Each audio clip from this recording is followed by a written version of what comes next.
Wild spoilers ahead, but I mean, come on, man. You know what this movie is. Top Gun, baby. This is an American movie. It's loud, it's aggressive, it disrespects authority, embraces late-stage capitalism, and possibly violates international law by preemptively bombing another country. But man, it is so damn fun. Let's get into it.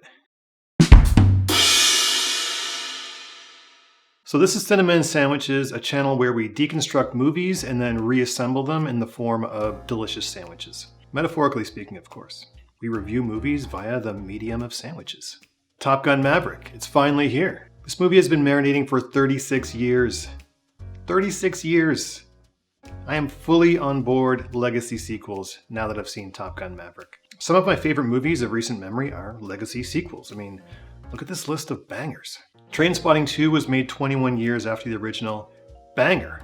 Blade Runner 2049 has a 39-year age gap. Banger. Mad Max Fury Road has a 30-year gap, and it's better than all three of the movies that came before it. Banger. Bill and Ted Face the Music? Headbanger.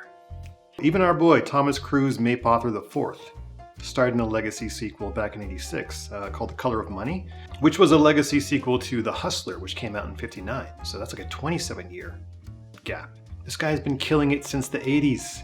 Think about that. I'm not saying that all legacy sequels are awesome, but I mean, the recent ones are pretty damn good. Pretty good. It's actually kind of cool to see the same director direct a legacy sequel that's got a large gap, because you can definitely see how much better they've gotten as directors. I will say that as directors get older and more experienced, they do get much better. Now, a weird fact about the Top Gun legacy sequel is that it's directed by Joseph Kosinski, who also directed for his first film a legacy sequel to the iconic movie Tron from the 80s. Can you imagine the cojones it takes to make the sequel to Tron as your first movie? I mean, my God, my dude really isn't scared. Also, the name of the sequel was called Tron Legacy. Did they get the right guy? Or did they get the right guy? They got the right guy. And look at him now. With a little time and a little experience, he knocked this one out of the park. Now, I'm sure having Tom Cruise and Chris McQuarrie as filmmaking partners helped, but the credits say at Joseph Kosinski Films, so I will literally give credit where credit is due. He directed it. It's his movie. And as far as I know, he's the only guy who's directed 2 legacy sequels. I mean, the film nerds can roast me in the comments and be rude about it. I don't really care. Now, the fact that Cruise brought in McQuarrie is significant because, I mean, the framework of the plot is basically that the US government has a very difficult mission to accomplish. Like, really difficult. Some might say impossible. And it seems there's only one man in the world who could possibly pull this thing off. But he's gonna need like a ragtag bunch of sidekicks to help him do it. And an aircraft. Listen, it is what it is, but I'm not gonna say what everyone else is thinking, okay? It works. The plot works, the movie works, everything works. Everyone just stay in your seats. Now, I must say that I am a doomer when it comes to CGI. I think CGIs have ruined movies. I think Tarantino's right. I think that as soon as your mind recognizes CGI, it just checks out and you stop really caring about what's going on. Because you just saw some computer code representing the face of a creepy-ass vampire baby and you're just freaked out by it now.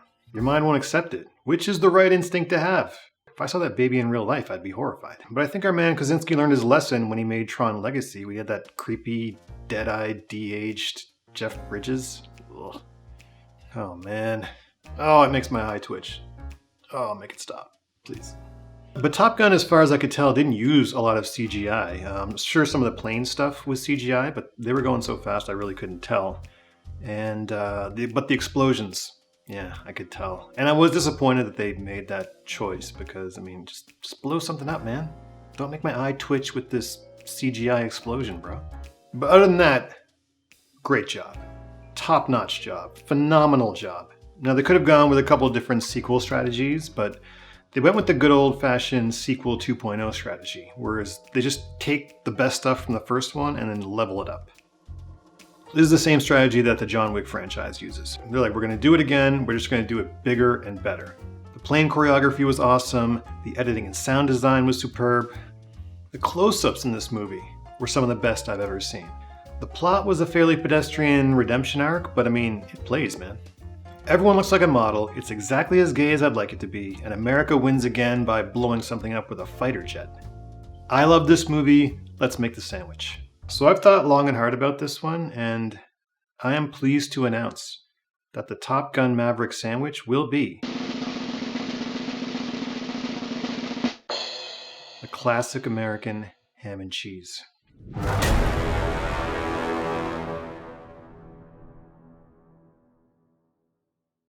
This is American iconography at the highest level, so we have to go with an iconic American sandwich. Ham and cheese.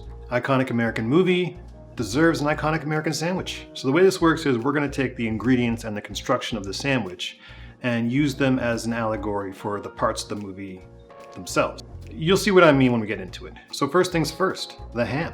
We're not using that sliced ham you get from the deli, we're using an actual ham that we're gonna roast. So the ham represents the meat of the movie, which I think we can all agree is Tom Cruise's raging masculinity. That is literally the meat of the movie and the meat of the sandwich. The character is pure 80s testosterone. Now to complement the sheer testosterone that the pork represents, we have to add that likability that our boy Maverick has.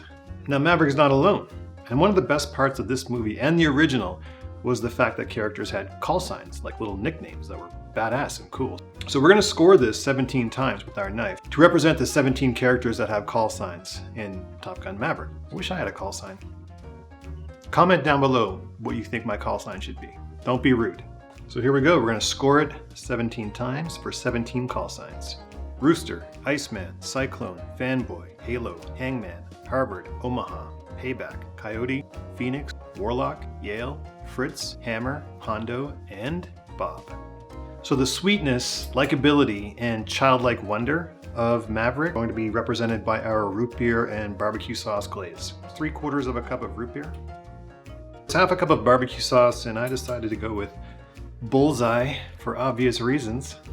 Half a cup of brown sugar, which I guess just represents me. But also a splash of lemon juice to represent the guilt that he feels for the death of his good buddy Goose, who he still blames himself for.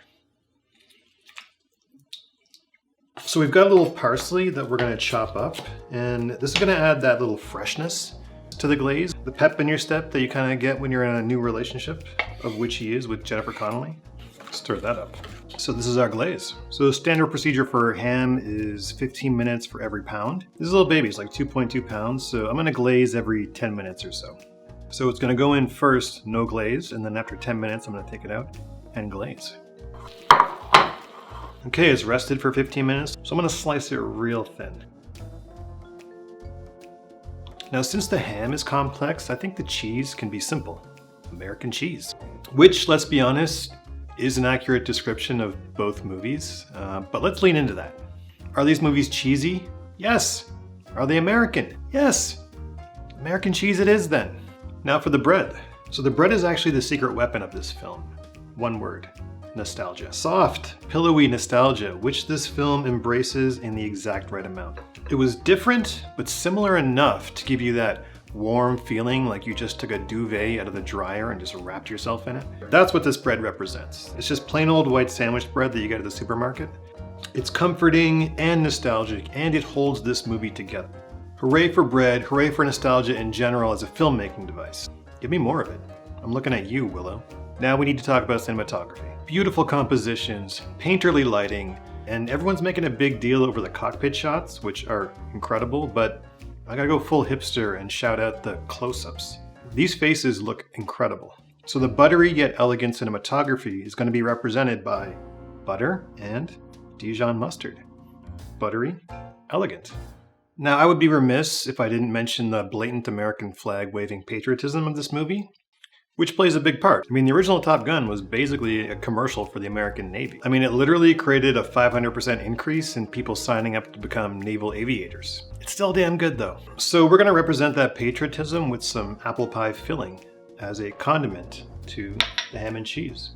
On its own, it's traditional, but I mean, when you use it as a condiment for a ham and cheese sandwich, all of a sudden you kick that baby up a little bit, you know what I mean? It's like, it's familiar, but also a little bit surprising and so wholesome. But honestly though, it really tastes good on a ham and cheese. Try it sometime. So I think we're good to go. We can start assembling this sandwich. We got our white bread nostalgia, and then our buttery cinematography. How much butter? That's between you and your God. So I'm going about that much butter. And now the elegance of the cinematography will be represented by the mustard on this side of the bread. See what I'm saying? It's nostalgia mixed with great cinematography. You see where we're going here. So now for the ham, I'll take a couple slices here. The slice of American cheese, which is exactly what this movie is. It's American and it's cheesy. Now for the pièce de résistance, apple pie filling as a condiment. Yes, it's a thing. Give it a try. There we go. And then we're just gonna put these guys together. Now, we're not done. So as I've started making YouTube videos, I've gained a great deal of respect for editing and sound design. And Top Gun, the editing and sound design are absolutely top-notch. The sound in particular is truly impressive, which is why you have to watch this movie in a theater. You can't get that sound at home, so please watch in the theater. So we have to represent that by pan-frying this thing. Just like editing and sound design bring Top Gun Maverick together, pan-frying this is going to bring all these ingredients together. I need to hear this sandwich as much as I need to see it or taste it. To make it look like a jet plane. So we should be right about here. And right about here. I'm going to take this. One wing, two wings.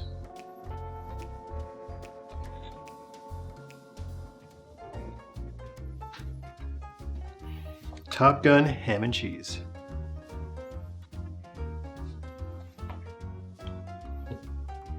It's so cool looking, I kind of don't want to eat it, but you know, I'm going to go for a wing.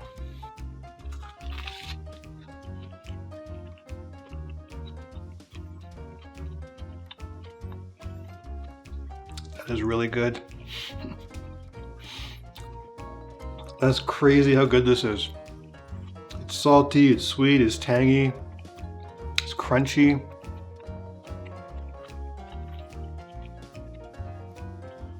You know, we really did something here. We really did. We saw an amazing movie. We're eating a delicious sandwich. Just take a moment to appreciate what we've got, people. The wing is very good. This tastes like a hug from Tom Cruise. Can you imagine how good a hug from Tom Cruise would feel? Oh my God. Think about that. Think about a hug from Tom Cruise. I guarantee you that man gives out life-changing hugs. God, I want one so bad. More sandwiches to come. My next video is going to be The Godfather, so I'm going to turn The Godfather into a sandwich. You're definitely going to want to stick around for that. So like and subscribe, and maybe Tom Cruise will hug me one day.